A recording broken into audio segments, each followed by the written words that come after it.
नमस्कार दोस्तों, इस शरीर के अंदर भी 4 शरीर और भी है। इन सभी को मिलाकर पंचकोश कहा गया है। अन्नमय कोश, प्राणमय कोश, मनमय कोश, विज्ञानमय कोश और आनंदमय कोश, ये पंचकोश के नाम हैं।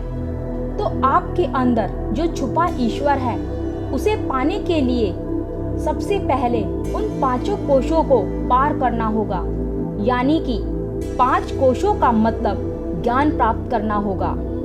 तभी आप इन 5 कोशों को पार कर सकते हैं। जो इंसान इस सांसारिक शरीर को जानता है वो इंसान अपने अंदर छुपे रहस्य को भी जान सकता है। यानी कि आपको इस साधना में सबसे पहले आपको इस सांसारिक शरीर को जानना होगा। जिसने भी अपने इस सांसारिक शरीर को जान लिया वो इस संसार की रचना को भी अच्छी तरह समझ सकता है। तो सबसे पहले आपको एक आरामदायक जगह पर बैठ जाना है। ध्यान में पैर के अंगूठे से लेकर सिर तक के भाग को देखें और फिर शरीर के अंदर एक एक अंग तक को देखते रहें। गहरे लंबे सांस के साथ मन को अंदर लेकर जाएं और फिर अंदर के अंगों को भी देखें। उस मन की आंखों से अपनी सांस जितनी लंबी होगी उतना ही आपका कंसंट्रेट ज्यादा होगा और आपके अंदर से वो सभी नेगेटिविटी बाहर निकल जाएगी। इस ध्यान के जरिए से हम जान सकते हैं अन्नमय कोश क्या होता है। अन्नमय कोश को अपने भोजन अन्न से तैयार किया जाता है। इस हाड़ मांस के शरीर को अन्नमय कोश कहा जाता है। लगभग आपको 10 से 15 मिनट तक यह ध्यान करना होगा। आप चाहो तो इस ध्यान को और गहरा लेकर जा सकते हो। आपको इस प्रयोग को 1 महीने तक करना होगा। अब बात आती है प्राणमय कोश, जो प्राण ही इस शरीर को जीवित रखता है। जो श्वास हम लेते हैं उसी के माध्यम से प्राण शक्ति हमारे शरीर के भीतर काम करती है। साधना के दूसरे चरण में शुरू करने के लिए आपको पहले अपनी आंखों को बंद करना होगा और शांति से बैठ जाना होगा। अपना ध्यान अपनी सांसों पर फोकस करना होगा। ये जो आपकी सांस है वो कोई साधारण वायु नहीं है, ये वो प्राण शक्ति है जो आपको जीवन देती है। तो बस आपको आंखें बंद करके ही इस प्राण शक्ति पर ध्यान लगाना होगा।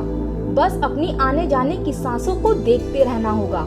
आपका ध्यान भागेगा, फिर उस ध्यान को प्यार से खींचकर वापस लाना होगा अपनी सांसों के ऊपर। इस प्रयास को आपको लगातार करते रहना होगा जब तक उस मन की लगाम आपके हाथों में ना आ जाए।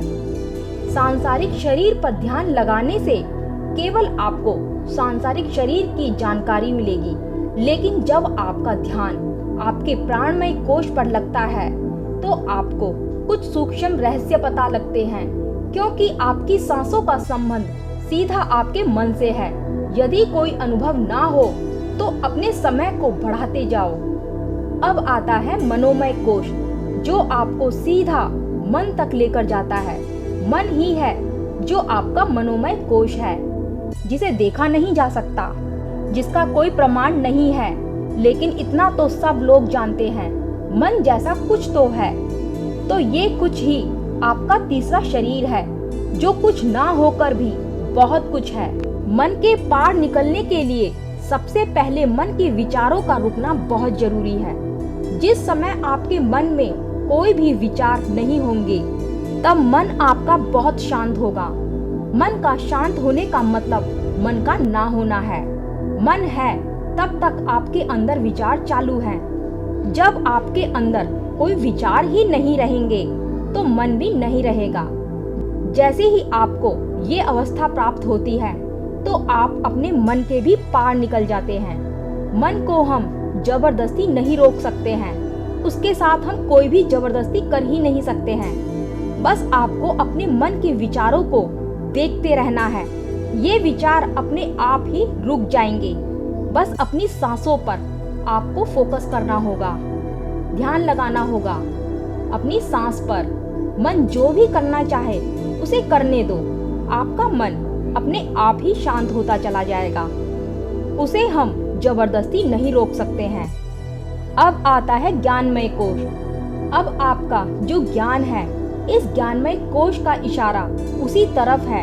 अन्नमय कोश, प्राणमय कोश, मनोमय कोश, इन तीनों अवस्था को पार कर लेने के बाद ज्ञान प्राप्त होता है। फिर आपको इस संसार का अनुभव होने लगता है।